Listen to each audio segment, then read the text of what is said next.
شاہ عطار پر ہر آن رحمت کی نظر رکھنا، شاہ عطار پر ہر آن رحمت کی نظر رکھنا، کرے دن رات یہ سنت کی خدمت یا رسول اللہ۔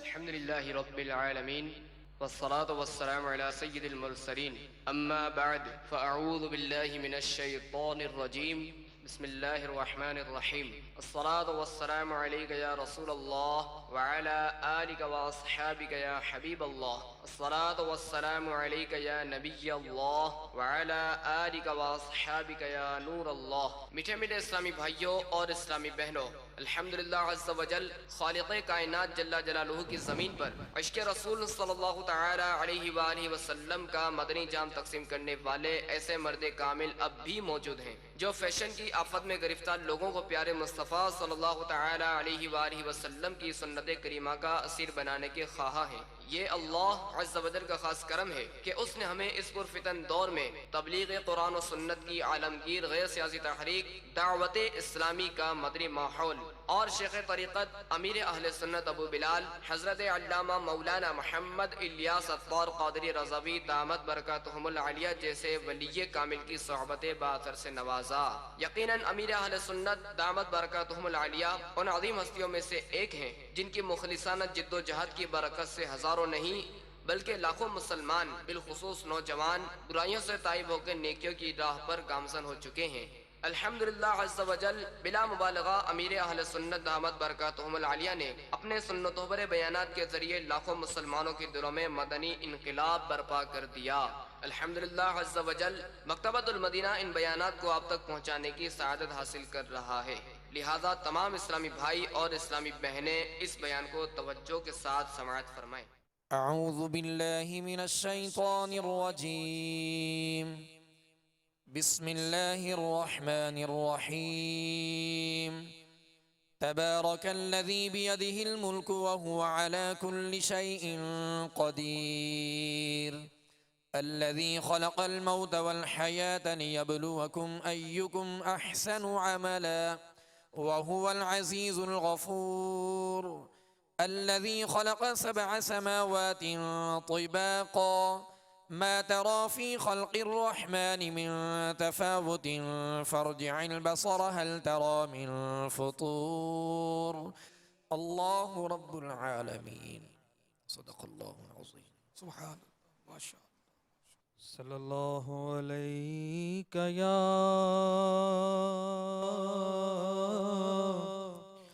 یا رسول اللہ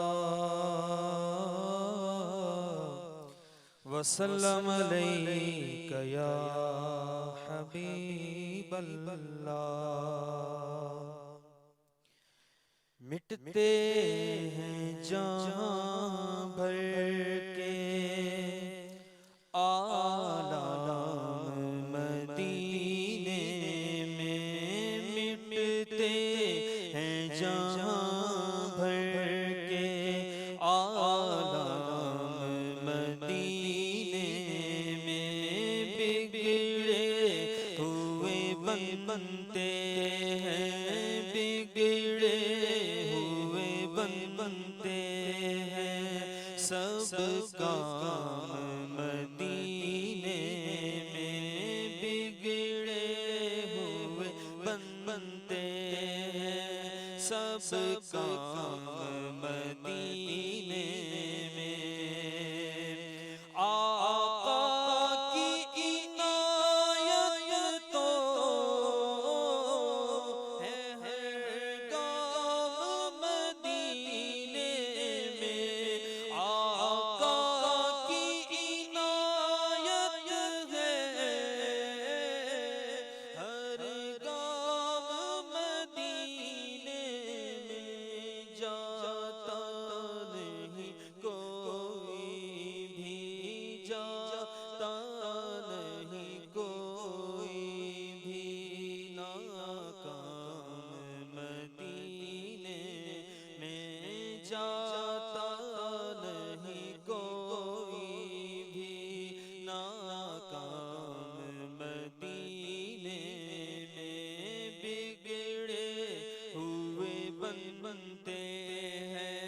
سب کام مدینے میں اے حاجیوں رو رو کر کہہ دینا سلام سے اے حاجیوں رو رو کر کہہ دینا سلام سے لے جا غریبوں کا لے جا غریبوں کا پیغام مدینے میں لے جا غریبوں کا پیغام مدینے میں آ جاؤ گناہگاروں بے خوف چلے آؤ آ جاؤ گناہگاروں بے خوف چلے آؤ سرکار کی رحمت تو سرکار کی رحمت تو ہے عام مدینے میں وہ شافع محشر تو بلوا کے غلاموں کو دیتے ہیں شفاعت کا انعام مدینے میں چھیڑو نہ طبیبو تم بیمار مدینہ کو چھیڑو نہ طبیبو تم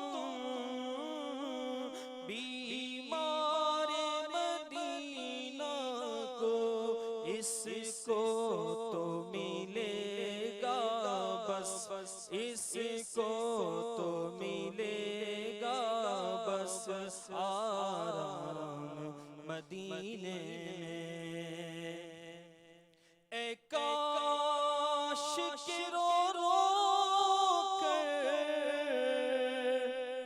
دم توڑ تو قدموں میں اے کاش کہ رو رو کر دم توڑ تو قدموں میں ہو جائے میرا بالخیر انجام مدینے میں بگڑے ہوئے بنتے ہیں سب کام مدینے میں عطار پہ اب ایسا اے کاش کرم ہو جائے عطار پہ اب ایسا اے کاش کرم ہو جائے مکے میں سحر گزرے مکے میں سحر گزرے تو شام مدینے میں مکے میں سحر گزرے تو شام مدینے میں بگڑے ہوئے بنتے ہیں سب کام مدینے میں الحمد للہ رب العالمین والصلاة والسلام علی سید المرسلین اما بعد فاعوذ باللہ من الشیطان الرجیم بسم اللہ الرحمن الرحیم الصلاة والسلام علیک یا رسول اللہ وعلى آلك وأصحابك يا حبيب الله الصلاة والسلام عليك يا نبي الله وعلى آلك وأصحابك يا نور الله.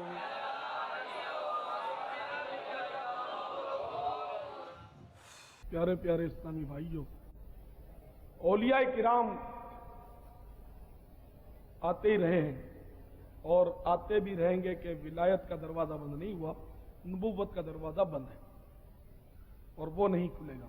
ہمارے آقا مولا مدنی مصطفیٰ احمد مجتبیٰ صلی اللہ تعالی علیہ وسلم جو ہیں، آپ آخری نبی ہیں، اب کوئی نبی نہیں آئے گا، لیکن ولایت کا دروازہ اب بھی کھلا ہے اور ولی آتے رہیں گے. لیکن میرے آقا سیدنا غوث اعظم رضی اللہ تعالیٰ عنہ کی شان، عظمت، نشان کو میرے آقا نعمت امام اہل سنت عظیم البرکت امام احمد رضا خان علیہ رحمت الرحمن کے اس شعر سے سمجھیے. آپ فرماتے ہیں، جو ولی قبل تھے بعد ہوئے یا ہوں گے، جو ولی قبل تھے بعد ہوئے یا ہوں گے، سب ادب رکھتے ہیں دل میں میرے آقا تیرا. یعنی جو اولیاء گزر چکے وہ بھی، جو آپ کے بعد ہوئے وہ بھی، اور آئندہ جو آتے رہیں گے سب کے سب، اے غوث اعظم آپ کا ادب کرتے ہی رہیں گے. تو ہمارے آقا غوث اعظم جو ہیں وہ سلطان الاولیاء، اور آپ کے بارے میں جتنی کرامات منقول ہیں،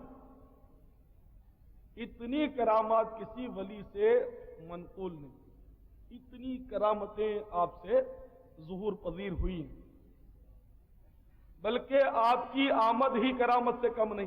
صحیح بات تو یہ ہے کہ میں کتنا خوش نصیب ہوں کہ مجھے وہ مرشد ملا کہ جس کی آمد ہی کرامت ہے. یعنی آپ مادر زاد ولی ہیں. رمضان شریف کی چاند رات کو آپ کی ولادت ہوئی اور دن کو آپ نے دودھ نہیں پیا. چاند میں لوگوں کو تردد ہوا تو شہرا ہو چکا تھا. معلومات کرو کہ شریفوں کے گھر میں جو بچہ پیدا ہوا ہے، شریف جو ہے وہ اس دور میں سادات کرام کو کہتے تھے، بلکہ ہاشمی کو کہتے تھے. اور اب بھی غالباً ممالک عرب میں شریف جو ہے وہ سید زادے کو کہتے ہیں، اور سید ہم لوگ تو حسن کریم کی اولاد کو یہاں پر کہتے ہیں، لیکن وہاں غالباً سید جو ہے وہ جناب کو کہتے ہیں، یا سیدی، اے میرے آقا. تو سید مانے جناب، محترم، یا انگلش میں جیسے بولتے ہیں مسٹر. تو اس طرح وہ عربی میں عموماً سید کہتے ہیں، چاہے وہ حسن کریم کی اولاد نہ ہو. لیکن جو واقعی سید ہے سادات کرام سے، اس کو شریف کہتے ہیں. تو شریفوں کے گھرانے میں معلومات کی گئی کہ جو بچہ پیدا ہوا ہے اس نے دودھ پیا نہیں. تو ان کی ماں ام الخیر فاطمہ رضی اللہ تعالی عنہا نے لوگوں کو بتایا کہ سارے دن میں عبد القادر نے دودھ نہیں پیا. تو پورا مہینہ اس طرح گزر گیا ماہ رمضان کا، اور جب تک آپ مطلب یعنی کہ عالم شیر خارگی میں رہے اور رمضان شریف آیا تو آپ نے دودھ نہیں پیا. دن کو دودھ نہیں پیتے تھے، رات کو پی لیتے. یعنی آتے ہی آپ نے اپنی ولایت کا اعلان کر دیا اور تقوی اور پرہیزگاری کا اعلان کر دیا اور روزہ رکھنا شروع کر دیا. تو غوث اعظم رضی اللہ تعالیٰ عنہ کے ماننے والے غور کریں کہ بعض ماننے والے مانتے تو ضرور ہیں، نیاز بھی دھوم دھڑکے سے پکاتے ہیں، کھاتے ہیں، کھلاتے ہیں، اچھی بات ہے، لیکن ہٹے کٹے ہونے کے باوجود وہ روزہ نہیں رکھتے. رمضان کا روزہ ان سے نہیں رکھا جاتا. تو اے غوث اعظم کے نیاز کھانے والوں، تمہیں معلوم ہونا چاہیے کہ جس کی عقیدت تمہارے دلوں میں ہے وہ تمہارا مرشد تو آتے ہی مطلب اس نے روزہ رکھنا شروع کر دیا تھا. ایک دن کی عمر سے ہی انہوں نے روزہ رکھنا شروع کر دیا تھا. غوث اعظم متقی ہر آن میں، چھوڑا ماں کا دودھ بھی رمضان میں. کسی نے آپ سے پوچھا کہ آپ کو اپنی ولایت کا علم کب سے ہوا؟ فرمایا مجھے تو بچپن سے ہی اپنی ولایت کا علم ہو گیا تھا کہ جب میں مدرسے جاتا تھا تو فرشتے آواز دیتے تھے کہ عبد القادر کے لیے راستہ چھوڑ دو، عبد القادر کے لیے راستہ چھوڑ دو، اور وہ میرے لیے جگہ بنوا دیتے تھے۔ حضور سیدنا غوث اعظم رضی اللہ تعالیٰ عنہ جو تھے، یہ آپ پیدائشی ولی تھے اور مادر ذات ولی تھے، اور بڑا مقام حاصل کیا آپ نے۔ اس کے باوجود بہت زیادہ آپ نے محنت مشقت کی، بڑی ریاضتیں کی، بڑے مجاہدے کیے، یہاں تک کہ آپ خود فرماتے ہیں کہ میں 25 سال تک عراق کے جنگلوں میں برہنہ پا پھرتا رہا، اور جسم پر بھی پورا کپڑا نہیں ہوتا تھا، ستر تو ڈھکا ہوا ہوتا تھا، لیکن جو کپڑے ہمیں میسر ہیں اس طرح کے کپڑے نہیں ہوتے تھے، اور 25 سال تک میں ننگے پاؤں پھرتا رہا۔ یہاں اگر کوئی عقیدت مند بغداد شریف میں 4 دن کے لیے زیارت کے لیے حاضر ہو اور وہ جوتے نہ پہنے تو لوگ حیرت کرتے ہیں اس پر، ارے جوتے نہیں پہنتا، اور جس کے شہر میں گیا ہے اس کے بارے میں سنو کہ 25 سال تک وہ ننگے پاؤں جنگلوں میں پھرتے رہے، جنگلوں میں، اور ریاضتیں اور مجاہدے کرتے رہے، اور گھاس کھا لیتے، کبھی کانٹے دار شاخیں کھا لیتے، اس طرح کی آپ کی غذائیں تھی، اور کئی روز تک فاقوں پر فاقے گزر جاتے تھے، کچھ بھی کھانے کو نہیں ہوتا، اور دن رات مطلب کہ جاگ کر عبادت کرتے تھے، یہاں تک کہ غوث اعظم رضی اللہ تعالیٰ عنہ کے بارے میں منقول ہے کہ 40 سال اس حال میں گزرے کہ عشاء کے وضو سے فجر کی نماز ادا کی، اس قدر مطلب ہے کہ آپ نے ریاضتیں کی، مشقتیں کی، اور دین کے آپ مبلغ اعظم ہیں، مبلغ بغداد کہہ لیجئے، مبلغ عالم کہہ لیجئے، اس قدر آپ نے دین کی تبلیغ کی ہے کہ اس قدر تبلیغ اور اس قدر وعظ کی محفلیں میں سمجھتا ہوں کسی اور اولیاء کے بارے میں منقول نہیں کہ اتنی بڑی بڑی وعظ کی محفلیں جس کو ہم آج اجتماع کہتے ہیں، کہ اتنے بڑے بڑے اجتماعات کسی کے بھی نہیں سنے کہ کسی کے ہوئے۔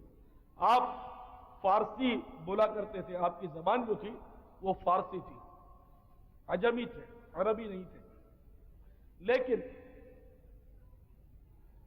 آپ کا بیان وہ بھی عربی میں اس قدر حیرت ناک ہوتا تھا کہ بڑے بڑے فصیح اللسان عرب جو تھے وہ دم بخود رہ جاتے تھے۔ بیان کا آغاز کچھ یوں ہوا کہ ایک بار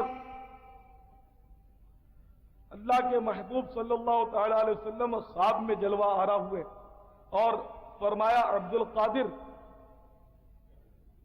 تم واز کیوں نہیں کہتے؟ عرض کیا بابا جان صلی اللہ تعالی علیہ وسلم میں عجمی ہوں اور اہلیان بغداد جو ہے وہ عربی ہیں، اور مجھے ڈر لگتا ہے کہ میں ان کے سامنے اگر عربی بولوں گا بھی تو شاید ہو سکتا ہے ایسی فصیح عربی نہ بول سکوں، اور یہ خواہ مجھ پر مطلب ہے کہ لوگ ہنسیں کہ دیکھو رسول اللہ کا بیٹا ہو کر عربی بھی نہیں جانتا صلی اللہ علیہ وسلم۔ تو اللہ کے محبوب صلی اللہ علیہ وسلم نے ارشاد فرمایا کہ عبد القادر تم بیان کرو اور منہ کھولو، منہ کھلوایا اور 7 مرتبہ آپ کے منہ میں لعاب دہن ڈالا، لعاب دہن جس کو ہم تھوک بولتے ہیں، میرا آپ کا تھوک ہے نا، میرے آقا صلی اللہ علیہ وسلم کے مبارک تھوک کو، مقدس تھوک کو ہم ادباً کہیں گے لعاب دہن۔ اب دوسرے دن واز کرنے کے لیے بیٹھ گئے، لوگ بھی کچھ اکٹھے ہو گئے، لیکن اب پھر ہمت نہیں پڑ رہی اور منہ ہی نہیں کھل رہا، زبان ہی نہیں چل رہی۔ اسی عالم حیرت میں تھے کہ عین بیداری میں کیا دیکھتے ہیں کہ مولا علی مشکل کشا کرم اللہ وجہ الکریم تشریف لے آئے اور فرمانے لگے بیٹا واز کیوں نہیں کرتے؟ کہا ابا حضور ہمت ہی نہیں پڑتی۔ فرمایا اچھا منہ کھولو، پھر منہ کھولا تو مولا مشکل کشا نے 6 مرتبہ اپنا لعاب دہن ڈالا۔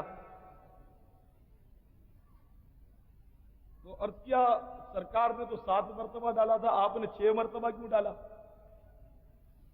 تو مولا مشکل کشا نے فرمایا کہ چونکہ سرکار نے 7 مرتبہ ڈالا تو میں ان کی مثل تو ہوں نہیں، ان کی برابری تو کرنے سے رہا، تو اس لیے میں نے ادباً 6 مرتبہ ڈالا۔ اور بیٹا اب تم کلام کرو۔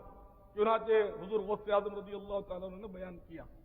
اس وقت آدمی تھوڑے تھے، بہرحال آپ نے بیان کیا۔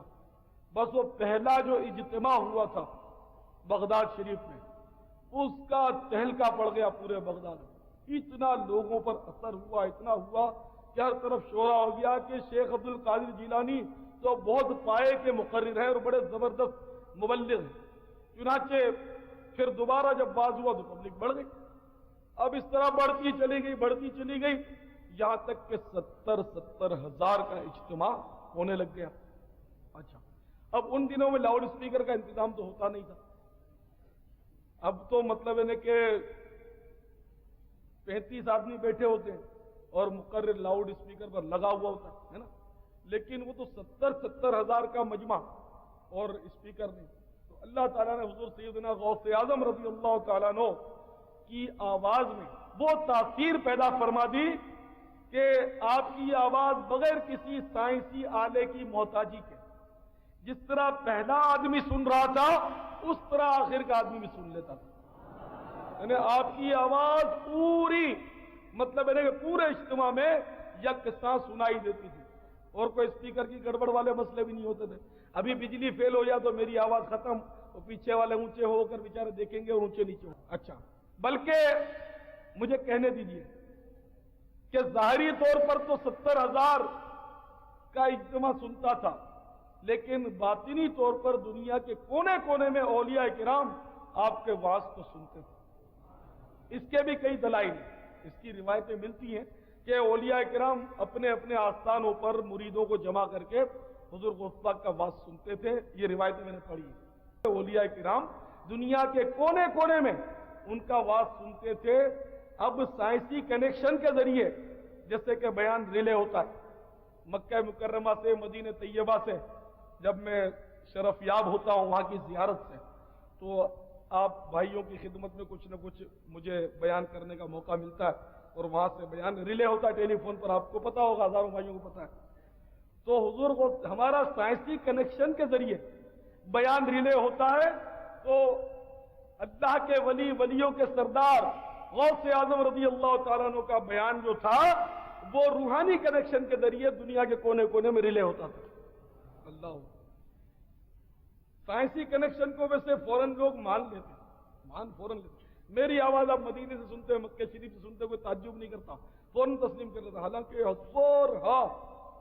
ہزار میل جو ہے وہ مکہ مدینہ دور ہے، اور یہاں کے اسپیکر سے وہاں کا تار جوائنٹ نہیں ہے، تار تو اتنی لمبی نہیں ہے، ایک سائنسی تھیوری ہے جس کے ذریعے سے وہ ہوا میں سے میری آواز کو کیچ کر کے آپ کو سنا دیتے ہیں، اس میں کوئی میرا کمال نہیں ہوتا۔ ہمیں بغیر فون کے بولوں مدینے سے اور گلزار حبیب میں آپ لوگ سنیں تو پھر اس کو کمال کہا جائے گا، تو میں ایسا نہیں کرتا، میں تو ٹیلی فون کی لائن میں رکھتا ہوں، پھر کہیں جا کر آپ مخاطب ہونے کی مجھے توفیق نصیب ہوتی ہے۔ لیکن ہمارے آقا غوث اعظم رضی اللہ تعالیٰ عنہ بغیر کسی کنیکشن کے سب کو سنا دیتے تھے۔ تو یہ آپ کی کرامت تھی حضور سیدنا غوث اعظم کی۔ تو یہ باتیں اب تو سائنس نے بڑی ترقی کر لی ہے، تو سائنس کہیں کہیں ہمارے لیے بڑا مطلب ہے کہ ممد و معاون ہو جاتا ہے کہیں کہیں۔ وہ میرے آقا غوث اعظم رضی اللہ تعالیٰ عنہ کا ایک قول مبارک میں نے پڑھا ہے کہ اگر میرا مرید مشرق میں ہو اور میں مغرب میں، اور میرے مرید کی پردہ دری کی جا رہی ہو، اس کی بے عزتی کی جا رہی ہو، تو میں مغرب میں رہتے ہوئے اپنے مرید کی پردہ پوشی کر سکتا ہوں۔ عاشقوں نے کہا سبحان اللہ، ہے نا، دیوانے بولے سبحان اللہ، لیکن بعض بیچارے سیانے جو ہوتے ہیں ان کی سمجھ میں نہیں آتا، بعض وقت کنفیوز ہو جاتا ہے، یہ کیسے ممکن ہے؟ ایک آدمی مغرب میں رہ کر مشرق والے کا پردہ کیسے ٹھیک کرے گا، اس کی پردہ پوشی کیسے کرے گا؟ تو یہ عقل میں نہیں آتی بات۔ اچھا، سب کے نہیں، میرے تو آتی ہے، میری تو عقل میں سب کچھ آتا ہے، میری عقل میں ہر وہ بات آتی ہے جو اللہ رسول کے حکم کے مطابق ہوتی ہے۔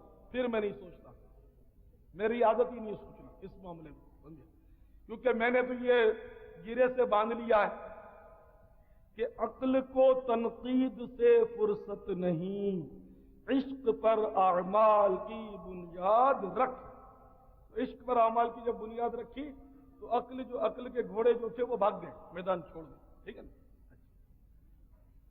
تو اس کو سائنس نے بڑی مدد کی، سائنس نے اس مسئلے کو، اس عقیدے کو، اس عشق کے قول کو سمجھنے میں بڑی مدد کی، جو لوگوں کی سمجھ میں نہیں آتا ان کی بھی۔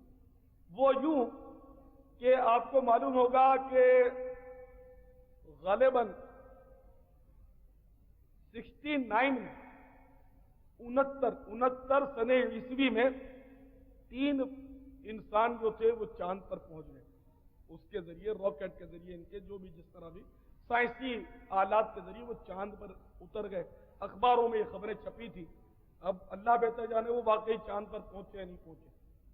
اتنا یقین ہے کہ اللہ کے محبوب چاند سے وراء الورا گئے تھے، اتنا مجھے یقین ہے۔ چاند بہت پیچھے رہ گیا تھا شب معراج۔ اتنا بھی یقین ہے کہ زمین پر رہ کر چاند کو اشارہ کیا تو چاند پھٹ گیا تھا، 2 ٹکڑے ہو گئے تھے، اتنا تو یقین ہے۔ لیکن سائنسدانوں پر ایمان لانے کی کوئی ضرورت نہیں ہے، ٹھیک ہے؟ سائنسی مسئلہ مان لیا تو بھی حرج نہیں ہے، نہ مانا تو ایمان پر کوئی فرق نہیں پڑے گا۔ تو اخبارات میں خبر چھپی تھی کہ انسان چاند پر چلا گیا۔ اچھا، تو چاند پر نیچے جو ہے نا، چاند سے نیچے زمین پر، یہ چاند جو ہے وہ پتہ نہیں کتنے کروڑ میل دور ہے یہاں سے، بہت زیادہ دور ہے۔ تو نیچے سے رہتے ہوئے اس چاند پر جو 3 بندے تھے نا، ان کی ساری نقل و حرکت جو تھے یہاں سے یہ لوگ ریکارڈ کر رہے تھے، اس کو سائنسدان۔ ایک چاند پر جانے والے کے لباس میں، اس کے یونیفارم میں کوئی مطلب ٹیکنیکل ڈیفیکٹ پیدا ہو گیا، تو یہاں سے ان لوگوں نے اپنے کنٹرول ٹاور سے اس کو مطلب ہے کہ کنٹرول کر لیا، یہیں سے کوئی بٹن دبائے ہوں گے ان کی جو بھی سیٹنگ ہو، تو اس سے وہاں چاند والے کے لباس کو درست کر دیا۔ تو کروڑوں میل دور جو بندہ ہے، اس کو زمین سے رہتے ہوئے اس کے لباس کو سائنسدان درست کر سکتا ہے، تو جو ہزاروں میل، بغداد شریف تو یہ ہے نا، جو ہزاروں میل دور ہو، وہاں رہتے ہوئے اللہ کا ولی اگر کسی کراچی والے کا لباس درست کر دے تو اس میں کون سی ایسی بات نہیں جو سمجھ میں نہیں آتی۔ وہاں سائنسی کنیکشن ہے، یہاں روحانی کنیکشن ہے، اور سائنسی کنیکشن پر روحانی کنیکشن جو ہے وہ حاوی ہے۔ سائنسی کنیکشن میں تو خرابی ہو جاتی ہے نا، مگر روحانی کنیکشن میں خرابی تھوڑی ہی ہوتی ہے۔ تو بہرحال یہ کہ اللہ کے مقبول ولی غوث اعظم رضی اللہ تعالیٰ عنہ کو بہت زیادہ مطلب ہے کہ پاورز دیے گئے تھے، اور بہت زیادہ مطلب ہے کہ خوارق اور کرامات کا ظہور آپ کی ذات سے ہوا، الحمدللہ۔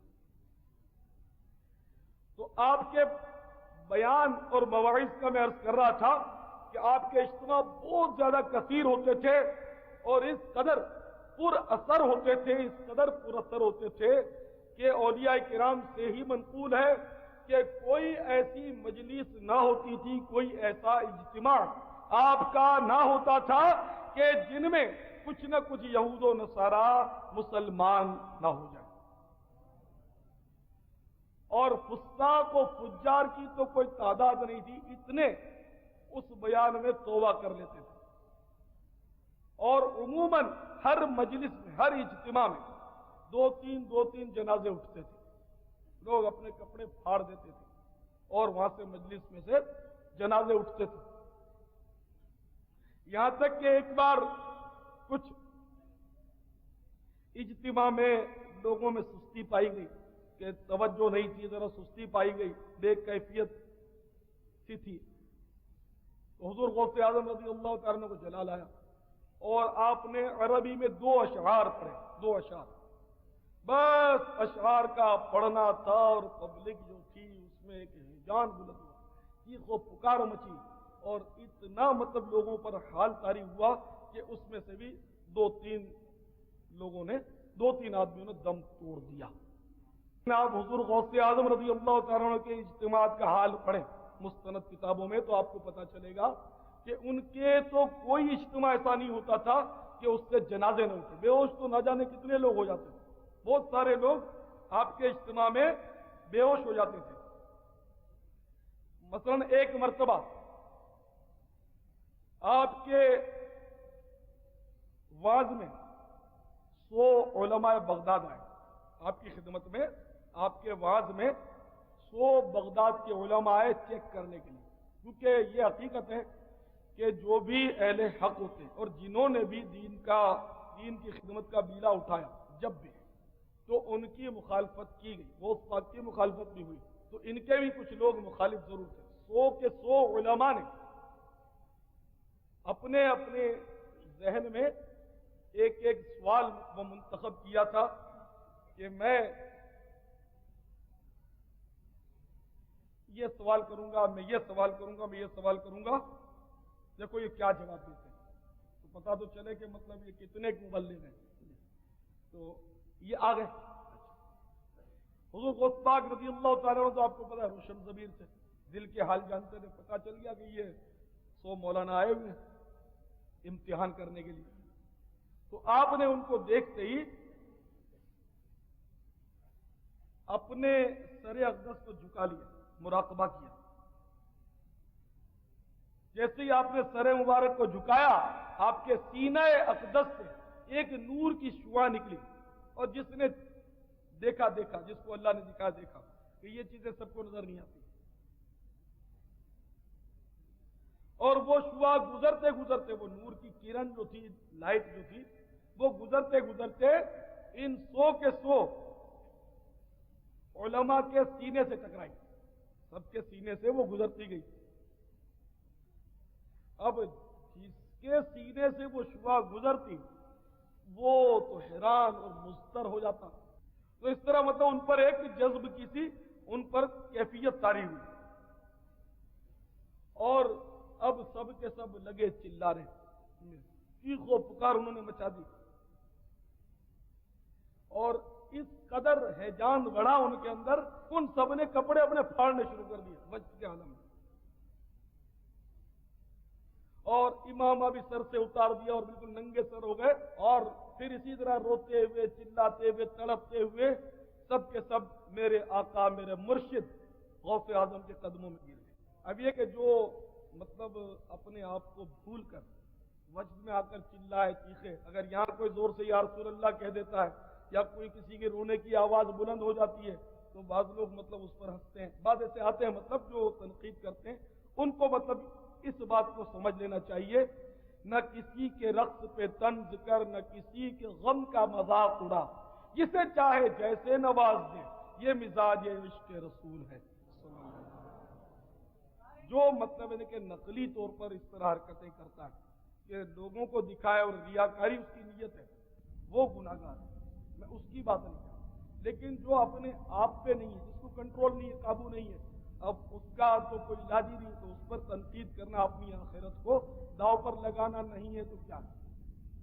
خیر،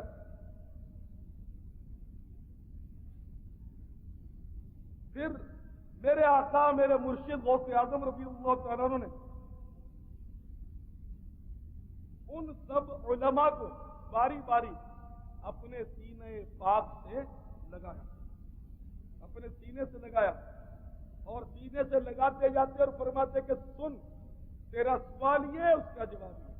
وہ تو اپنے حال میں مست ہیں، انہوں نے تو اظہار نہیں کیا، لیکن میرے آقا روشن ضمیر ہیں، دلوں کے حالات دیکھ رہے ہیں، فرمایا کہ سن، تیرا سوال یہ، تیرا جواب یہ۔ پھر دوسرے کو پکڑتے اس کو سینے سے لگاتے۔ یہ ایک اصلاح ہو رہی ہے۔ اگر آپ چاہتے تو ان مولویوں کو ڈانٹ کے بھگا دیتے، ان کے پیچھے اپنے مریدوں کو لگا دیتے، مار مار کے ان کو مطلب بھگا دیں، جیسے آج کل تو معاذ اللہ ایسے ہی دور ہے کہ اگر ہم کسی سے الجھ جائیں تو وہ اپنے ساتھیوں کو اشارہ کر دے گا کہ اس کو ذرا دروازے تک پہنچا کر آؤ، تو وہ نہیں تھا۔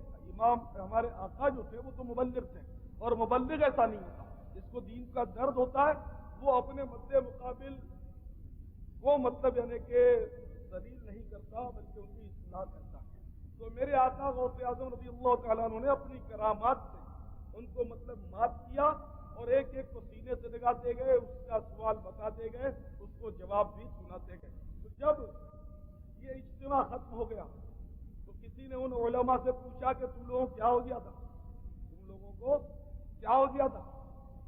تو ان علماء نے بتایا کہ ہم جب ان کے اجتماع میں گئے نا تو چونکہ نیت میں ذرا گڑبڑ تھی، تو ہم جیسے اجتماع میں گئے اور بیٹھے ہم سب کچھ بھول گئے تھے، اپنا علم سارا ختم ہو گیا، ہمارا جو علم تھا وہ سینے سے نکال دیا گیا، سلب کر دیا گیا۔ اور جب اس ولیوں کے شہنشاہ نے غوث پاک نے ہمیں سینے سے لگایا، ہمارا علم سارا لوٹ کر آ گیا۔ اور جو یہ سوال ہمیں بتاتے گئے واللہ ہم نے وہی سوچے تھے کہ جس نے جیسا سوچا تھا ویسا ہی غوث پاک نے ہمارا بتا دیا، اور ایسے ایسے علمی جواب دیے کہ ہم تو وہ جواب جانتے ہی نہیں تھے۔ تو یہ میرے غوث اعظم رضی اللہ تعالیٰ عنہ کی شان تھی کہ اس طرح مطلب آپ نے اپنے بیانات کے ذریعے، کرامات کے ذریعے، حسن اخلاق کے ذریعے آپ نے اللہ کے دین کو پھیلایا اور اسلام کی تبلیغ کی۔ بے شمار چور آپ کی بارگاہ میں آتے، توبہ کرتے اور بہتروں کو آپ نے ولایت کے منصب پر متمکن کر دیا۔ بہت سے لٹیرے اور ڈاکو آپ کے ہاتھ پر صاحب ہوئے، اور بہت سارے فاسق اور فاجر اور بے نمازی قسم کے لوگ جو تھے وہ آپ کے پاس آ کر توبہ کرتے اور نیک مسلمان بن جاتے۔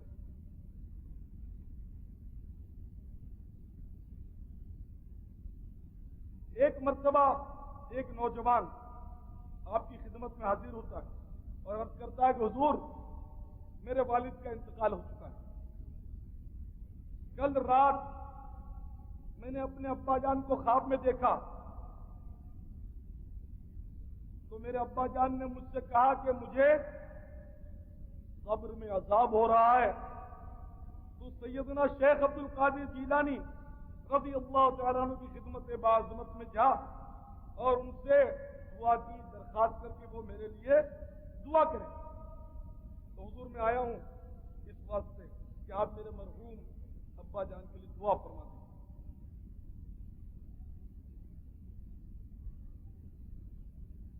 تو سیدنا غوث اعظم رضی اللہ تعالیٰ عنہ نے اس نوجوان سے فرمایا کہ کیا تیرے والد میرے مدرسے سے گزرے؟ اس نے جواب دیا جی حضور وہ گزرے۔ آپ خاموش ہو گئے۔ وہ نوجوان چلا گیا، دوسرے دن پھر حاضر ہوا اور عرض کیا حضور آج میں نے اپنے ابا جان کو خواب میں دیکھا تو بڑے خوش تھے اور سبز لباس انہوں نے پہنا ہوا تھا،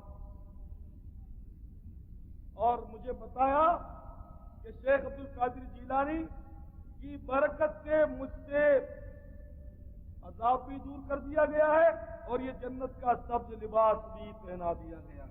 سبز امامہ کا تاج سجانے والوں تمہیں مبارک ہو۔ حدیثوں میں آتا ہے کہ جنت کے لباسوں میں سے سبز لباس بھی ہے، تو انشاءاللہ ہم جنت میں بھی یہ سبز امامہ بھی سجائیں گے اور سبز لباس بھی پہنیں گے انشاءاللہ۔ کتنے خوش نصیب ہیں سبز امامہ کا تاج سجانے والے کے جو یہاں ماشاءاللہ سبز امامے سجائے ہوئے ہیں، اور بیچارے کتنے محروم ایسے بھی بیٹھے ہیں کہ جنہوں نے امامائی سر پہ نہیں پہنا، اس سنت سے مطلب بیچارے محروم ہیں۔ تو اللہ تعالیٰ کسی کو امام شریف کے تاج سے محروم نہ کرے، سب کو امامے کا تاج نصیب فرمائے۔ اس کا خواب سن کر میرے مرشد، میرے پیر و مرشد، میرے غوث، میں کتنا خوش نصیب ہوں کہ میرا سلسلہ عالیہ قادریہ اور میں غوث پاک کے مطلب یعنی کہ ادنا سے ادنا مرید کے جو آخری مطلب نے سلا ہے اس میں میرا نام بھی درج ہے مریدوں میں۔ الحمدللہ ہم قادری جو غوث پاک کے مرید کہلاتے ہیں، یہ سلسلہ سیدنا غوث اعظم کا ہے۔ تو میرے مرشد پاک نے فرمایا کہ میرے پروردگار نے مجھ سے وعدہ کیا، کیا وعدہ؟ میرے پروردگار نے مجھ سے وعدہ کیا ہے کہ جو کوئی مسلمان تیرے مدرسے سے گزرے گا میں اس کے عذاب میں تخفیف کر دوں گا. تو جو بغداد شریف کی حاضری دیتے ہیں وہ بھی کتنے خوش نصیب ہے نا. جب مدرسے میں سے گزرنے کی یہ فضیلت ہے تو خود غوث پاک کی بارگاہ میں حاضری کے کیا فضائل ہیں. ایک اور مطلب ایمان افروز واقع شیخ ابو العباس رحمت اللہ تعالی علیہ فرماتے ہیں، ایک روز میں حضور غوث پاک کی بارگاہ میں حاضر تھا کہ کچھ لوگ حاضر ہوئے اور عرض کیا کہ حضور باب الازج کے مقبرے سے، یعنی کہ وہ قبرستان فلاں قبرستان میں ایک قبر ہے، اس سے مطلب یعنی کہ آوازیں آ رہی ہیں، کیونکہ عذاب کے آثار ہیں، آوازیں آ رہی ہیں. تو آپ نے لوگوں سے پوچھا کہ کیا وہ صاحب قبر جس پر عذاب کے آثار ہیں اس نے میرے ہاتھ سے خرقہ خلافت پہنا؟ لوگوں نے عرض کیا کہ ہمیں معلوم نہیں. آپ نے پوچھا کیا وہ میری مجلس میں کبھی آیا ہے، میرے بیان میں، میرے وعظ میں، کبھی مجلس میں، یا میرے پاس آ کر میری صحبت میں بیٹھا میری مجلس میں وہ کبھی آیا ہے؟ لوگوں نے جواب دیا کہ ہمیں معلوم نہیں. آپ نے دریافت کیا کیا اس نے کبھی میرے ساتھ کھانا کھایا؟ لوگوں نے وہی جواب دیا کہ ہمیں معلوم نہیں. آپ نے پوچھا کیا کبھی میرے پیچھے اس نے نماز پڑھی ہے؟ لوگوں نے کہا یہ بھی معلوم نہیں. تو آپ نے ارشاد فرمایا کہ ایسا کوتاہی کرنے والا نقصان میں ہے. یعنی بغداد شریف میں رہتے ہوئے نہ کبھی اس نے میری صحبت اختیار کی، نہ میرا بیان سنا، نہ میرے ساتھ کبھی کھانا کھایا، نہ میرے پیچھے کبھی نماز بھی پڑھی. اتنا مجھ سے وہ دور رہا بغداد میں رہتے ہوئے. تو وہ تو مطلب ہے کہ جس نے ایسا کیا وہ تو بڑے نقصان میں رہا. اس کے بعد میرے آقا، میرے مرشد، میرے پیر نے اپنا سر مبارک جھکا دیا. جب سر مبارک جھکایا تو آپ پر ہیبت اور وقار کے آثار نمایاں ہوئے.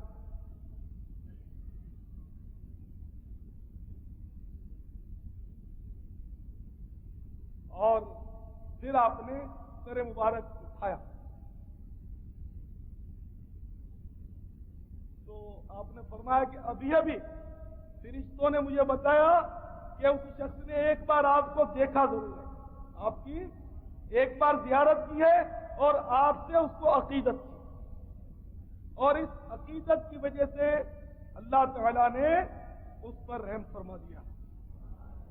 خیر لوگ جب وہاں پہنچے تو اب وہ آواز بند ہو چکی. دیکھا آپ نے کہ غوث پاک کی زیارت ایک مرتبہ کر لی تو مطلب اس کا بیڑا دونوں جہاں میں پار ہو گیا. اللہ اکبر. تو ہمارے غوث اعظم رضی اللہ تعالیٰ عنہ یعنی کہ بحر کرامات تھے. کرامات کا ایک ٹھاٹھے مارتا ہوا سمندر تھے، اور کرامت دکھانے کا مقصد لوگوں کو حیران کرنا یا پریشان کرنا یا حیرت میں ڈالنا نہیں ہوتا، بلکہ دین کی تبلیغ کرنا مقصود ہوتا ہے. جسے معجزہ انبیاء علیہ السلام سے صادر ہوتا ہے تو اس کا مقصد بھی یہی ہوتا ہے کہ لوگ جو ہیں وہ ان کی طرف مائل ہوں اور اللہ کے سچے دین کو قبول کر لیں. تو اسی طرح اولیاء کرام کا کرامات دکھانے کا مقصد بھی یہی ہوتا ہے کہ لوگ جو ہیں ان کے مطلب قریب آئیں اور ان سے مطلب کہ دین سیکھیں. یہ اللہ تعالیٰ کی مشیت ہے، ورنہ اللہ تعالیٰ بے نیاز ہے، وہ بغیر کسی نبی کے کسی ولی کے بھی دین لوگوں تک پہنچا سکتا ہے. لیکن بہرحال اس نے یہ یعنی کہ سلسلہ رکھا ہے، یہ اس کی مشیت ہے، اس کی مرضی ہے، اور وہ اپنی مرضی کا مالک ہے. جس طرح اس کو پسند آتا ہے وہ کرتا ہے. تو بہرحال میرے محترم اسلامی بھائیوں، میرے مرشد، میرے غوث پاک، پیران پیر، پیر دستگیر، روشن ضمیر، قطب ربانی، محبوب سبحانی، پیر لاسانی، قندیل نورانی، شیخ عبد القادر جیلانی قدس سرہ الربانی، یہ مطلب بڑی زبردست شخصیت کے مالک تھے، صاحب ولایت تھے، صاحب کرامت تھے، اور صاحب تاج السلطنت تھے. تو آپ نے بغداد معلیٰ میں برسر منبر یہ اعلان کیا تھا، قدمی ہاذہی علی رقبۃ کل ولی اللہ، کہ میرا یہ قدم تمام اولیاء اللہ کی گردنوں پر ہے. تو جتنے اولیاء کرام اس اجتماع میں حاضر تھے سب نے باری باری آپ کا قدم لیا اور اپنی گردن پر رکھا تھا. حضور سیدنا خواجہ غریب نواز معین الدین حسن سنجری رحمت اللہ تعالی علیہ خراسان کے پہاڑوں میں اس وقت عبادت کر رہے تھے، تو وہاں بھی ریلے ہوتا تھا کہ اس وقت کا بیان خراسان میں، تو خراسان کے پہاڑ کے اس غار میں بھی یہ ارشاد سنا جب غریب نواز نے، تو بڑی عقیدت سے سر جھکا دیا اور عرض کرنے لگے بل علی عینی و علی راسی، نہ صرف گردن پر بلکہ علی عینی میری آنکھوں پر، علی راسی میرے سر پر. تو اس طرح مطلب ہے کہ غریب نواز نے بھی آپ کا سر اقدس کیا. تو جو ولی قبل کے بعد ہوئے یا ہوں گے سب ادب رکھتے ہیں دل میں میرے آقا کے. ایک اور ایمان افروز واقعہ آپ کو سناؤں. آپ کے استاذ المحترم حضرت شیخ حماد رضی اللہ تعالیٰ بڑے پائے کے ولی، بہت ہی زبردست ولی تھے. ایک بار حضور سیدنا غوث اعظم رضی اللہ تعالیٰ عنہ اپنے مریدین کے ساتھ قبرستان سے گزرے جہاں شیخ حماد کا مزار تھا. وہاں آپ جو تھے وہ ٹھہر گئے اور دیر تک کھڑے رہے. صبح چلے تھے، دیر تک کھڑے رہے، یہاں تک کہ سورج کافی نکل آیا اور دھوپ بڑی تیز ہو گئی. بہت ایمان افروز واقعہ ہے، آپ کا ایمان تازہ ہو جائے گا. لوگ آپ کے پیچھے دست بستہ کھڑے تھے، کسی کی ضرورت تو تھی نہیں کہ آپ کو مطلب ہے کہ اس کیفیت پہ چھیڑے. پھر آپ جب واپس لوٹے تو آپ کے چہرے پر بشاشت کے آثار نمایاں تھے، خوش تھے، اطمینان کی کیفیت تھی. تو آپ سے جب کیفیت سے باہر آ گئے تو پوچھا گیا کہ حضور اتنا طویل قیام آپ نے کیوں فرمایا؟ تو ارشاد فرمایا کہ 15 شعبان المعظم 499 سنہ ہجری کا دن تھا اور روز جمعہ تھا. ہم جمعے کی نماز، ہمارے استاد تھے شیخ حماد، میرا جوانی کا عالم تھا، تو ہم اپنے استاد محترم کے ساتھ جمعے کی نماز کے لیے جا رہے تھے. سردیوں کی سخت سردیوں کا موسم تھا. تو استاد محترم نے مجھے نہر میں دھکا دے دیا. نہر سے گزرے اور دھکا دے دیا. اب میں پانی میں گر گیا، ہاتھ میں کتابیں بھی تھیں تو کتابوں والا ہاتھ تو میں نے اونچے کر لیا، بچا لی کتابیں کسی طرح بھی، اور میں نے جو تھا وہ جمعے کے غسل کی نیت کر لی. جب میں گر گیا تو جمعے کے غسل کی نیت کر لی، ڈبکیاں مار کر کے میں نکل آیا. تو ہمارے استاد جی اور جتنے ساتھی تھے وہ سب جا چکے تھے اور میرا صوف کا موٹا سا لباس تھا وہ سب پانی میں بھیگ گیا. اب اس کو میں نے جوں نچوڑا اور اسی کو پہنا اور بہت سردی سے کپ کپاتا ہوا میں گیا. تو ساتھی جو تھے وہ ہنسنے لگے، مذاق کرنے لگے، دوست والا ماحول تھا. تو شیخ حماد رضی اللہ تعالیٰ نے فرمایا کہ تم ہنسو مت، میں نے عبد القادر کے امتحان کے طور پر اس کو نہر میں ڈالا تھا، امتحان کے لیے، اور یہ ماشاءاللہ بہت ثابت قدم. آپ لوگوں نے عراق کی سردی غالباً دیکھی نہیں ہوگی، میں نے دیکھی عراق کی سردی. اتنی سخت سردی عراق کی میں نے بہرحال کبھی زندگی میں اتنی سردی نہیں دیکھی. حالانکہ رجب شریف کا مہینہ تھا، ایک بار میں گیا تھا جب ظہر کا وضو ہم نے موصل میں کیا تھا، ظہر کا وضو وہ بھی یادگار وضو تھا. اتنا ایمان سے ٹھنڈا پانی، یعنی کہ منہ پر پانی ڈالتے تھے تو سمجھ نہیں آتی تھی کہ پانی منہ پر ہم ڈال بھی رہے ہیں، سن ہو جاتے تھے. اب فرماتے ہیں کہ وہ واقعہ ہوا تھا، میں نے اپنے استاد شیخ حماد رضی اللہ تعالیٰ عنہ کو قبر میں دیکھا کہ ان پر ہیرے اور جواہرات سے مرصع لباس ہے، سر پر یاقوت کا تاج ہے، ہاتھوں میں سونے کے کنگن ہیں کہ یہ سب یعنی کہ جنت کی نعمتیں ہیں. سونا مرد پر اس لیے حرام ہے کہ یہ جنت میں ان کو دیا جائے گا، جنت میں سونا ملے گا اور ریشم بھی ملے گا مرد.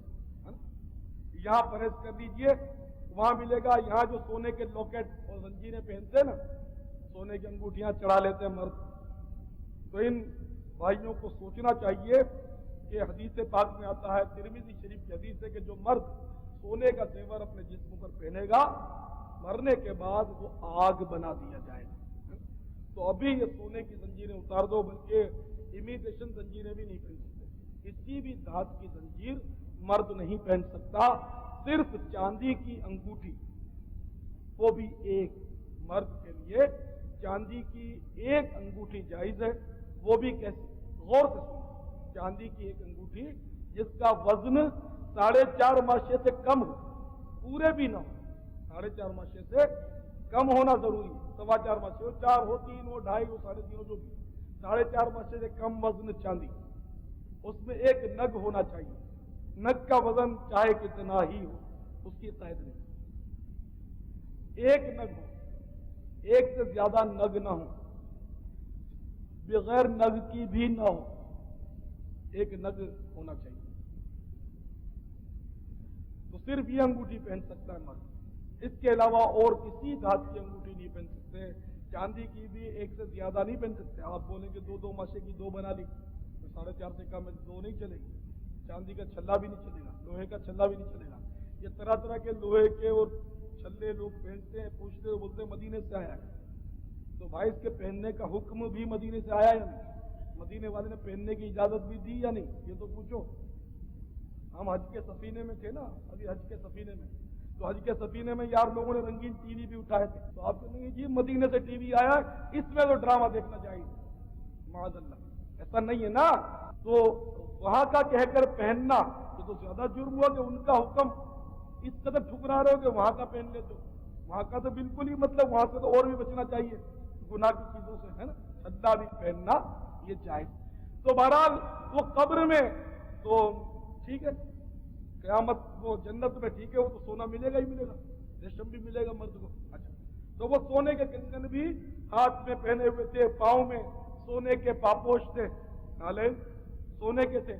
استاد محترم حضرت سیدنا حماد رضی اللہ تعالیٰ عنہ کے. دیکھیں وہ سیدھا ہاتھ جو تھا نا وہ ہلا نہیں سکتے تھے. شیخ حماد کا سیدھا ہاتھ شل تھا، وہ مفلوج تھا. تو میں نے پوچھا، میں نے پوچھا کہ یا استاد جی یہ آپ کا ہاتھ مبارک کیوں مفلوج ہے، یہ ہلتا کیوں نہیں؟ تو پھر آپ نے فرمایا کہ اس دن میں نے تم کو جو اسی ہاتھ سے دھکا دیا تھا نہر میں، تو وہ قبر میں پہنچ کر پتا چلا اور یہ ہاتھ میرا شل ہے. ہمیں عبد القادر تو معاف کر دے، مجھے تو معاف کر دے اور اللہ کی بارگاہ میں دعا کر دے، تو پھر یہ ہاتھ بھی میرا چل پڑے گا. چنانچہ غوث پاک رضی اللہ تعالیٰ نے فرمایا کہ میں نے دیر تک جو کھڑا تھا نا تو اسی وجہ سے کھڑا تھا اور اللہ کی بارگاہ میں اپنے استاد کی سفارش کر رہا تھا اور ان کے لیے دعا کر رہا تھا. بالآخر اللہ تعالیٰ نے میری دعا قبول کر لی اور میرے استاد کا ہاتھ ٹھیک ہو گیا اور انہوں نے مجھے سیدھے ہاتھ سے مصافحہ بھی کر لیا. اور جب میں دعا کر رہا تھا اس وقت 5000 اولیاء کرام اپنی اپنی قبروں میں میری دعا پر آمین کہہ رہے تھے. اور دعا کا اتنا زبردست اجتماع ہو گیا کسی کو پتا بھی نہیں.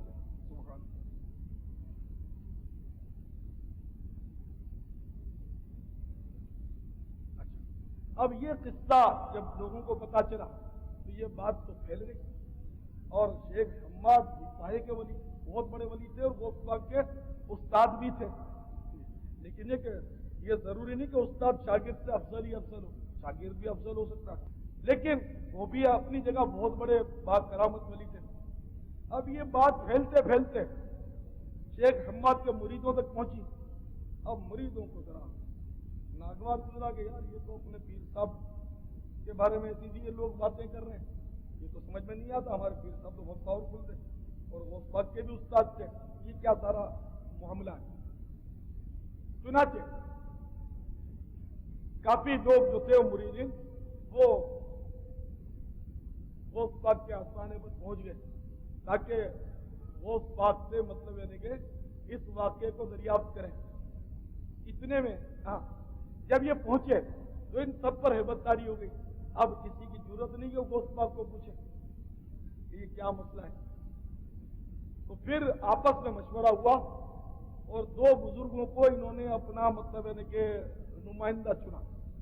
کہ یہ جو دو بزرگ ہیں حضرت شیخ ابو یعقوب یوسف بن ایوب بن یوسف حمدانی رضی اللہ تعالیٰ اور شیخ ابو محمد عبد الرحمن کردی، ان دونوں مذہب کے بزرگوں کو انہوں نے اپنا نمائندہ چنا کہ چلو ان دونوں کو تحقیق سپرد کرتے ہیں، غوث پاک سے پوچھنے کی تو ضرورت نہیں ہو رہی، تو ان کے سپرد کرتے ہیں اور ان کو جا کر بولیں گے، ابھی وہ موجود نہیں تھے وہاں، ان کو جا کر بولیں گے یہ دونوں مطلب ہے کہ مستند بزرگ ہیں اور صاحب کشف و کرامت بھی چاہیے، ان دونوں کو اپن جا کر بولتے ہیں کہ آپ اس واقعے کی تحقیق کر دیں کہ یہ کیا ماجرا ہے۔ یہ ابھی انہوں نے پلاننگ کی اور بولا کہ ہم ان کو جا کر بولیں گے کہ 8 دن میں آپ ہم کو یہ تحقیق کر کے دے دیں۔ تو ہمارے مرشد غوث پاک رضی اللہ تعالیٰ سب سمجھ رہے تھے، دیکھ رہے تھے، آپ نے فرمایا ٹھہرو ٹھہرو، ابھی 8 دن کو بہت دیر لگے گی، تم ابھی ٹھہرو تو صحیح، ابھی سب کچھ فیصلہ ہوا جاتا ہے۔ اب وہ گھبرا کے سب بیٹھے رہ گئے۔ اتنے میں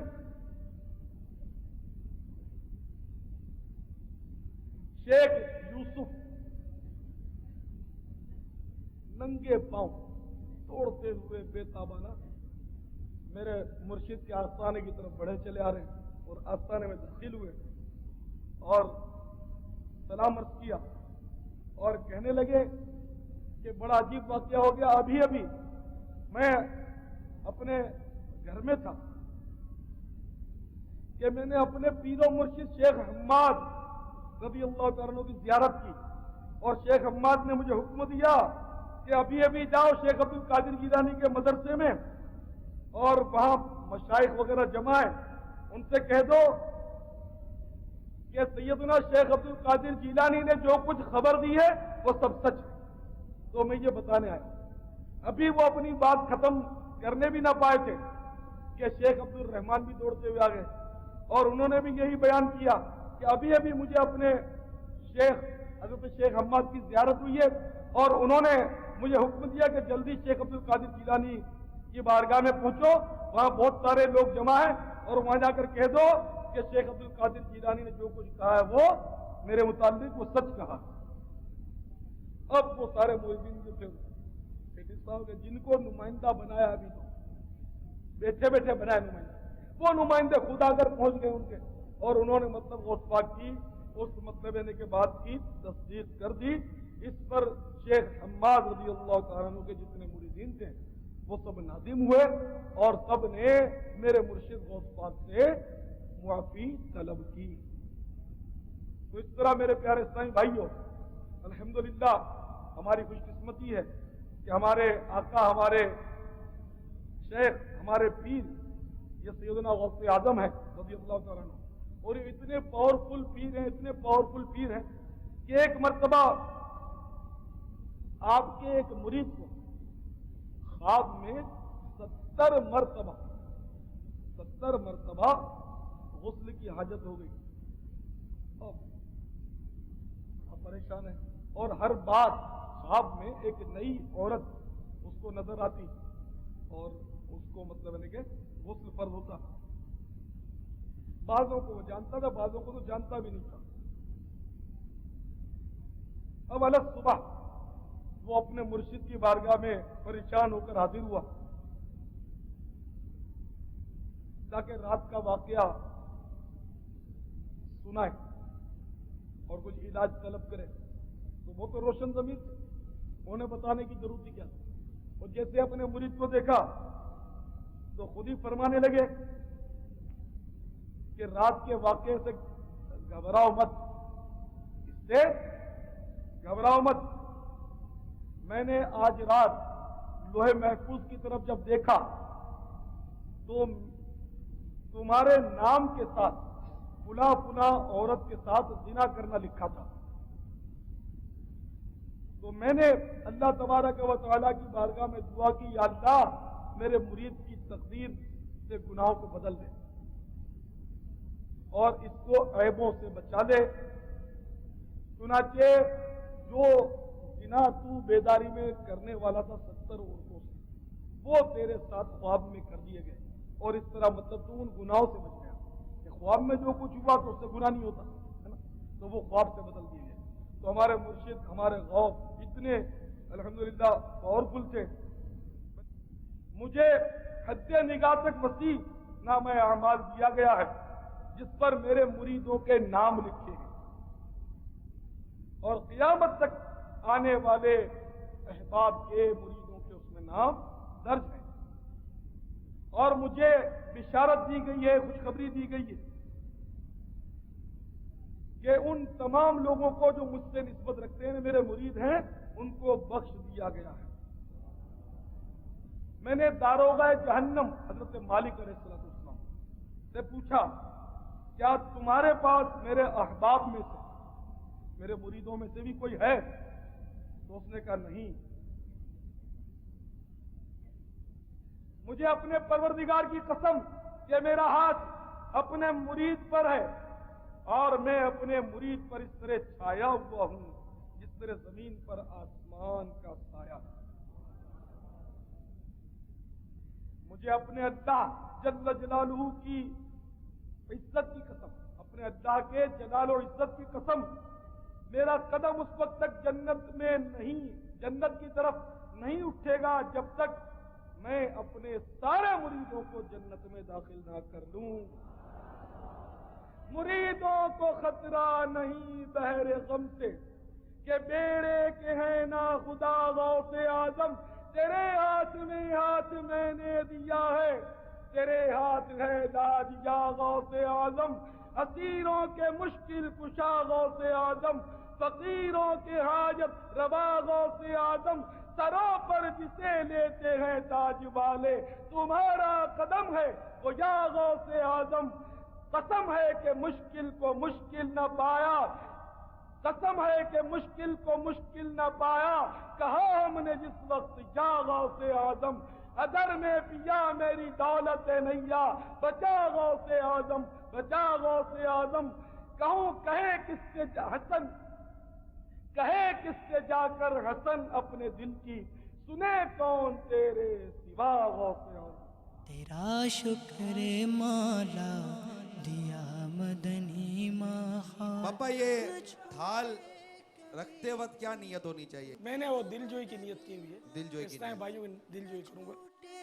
کبھی بھی خدا مدنی ماخال, تیرا شکر مولا دیا مدنی ماخال. تیرا شکر مولا دیا مدنی ماخال. یقین مقدر کا وہ ہے سکندر, یقین مقدر کا وہ ہے سکندر. جسے خیر سے مل گیا مدنی ماحول, جسے خیر سے مل گیا مدنی ماحول. تو آبے نمازی ہے دیتا نمازی, تو آبے نمازی ہے دیتا نمازی, تو آبے نمازی ہے دیتا نمازی.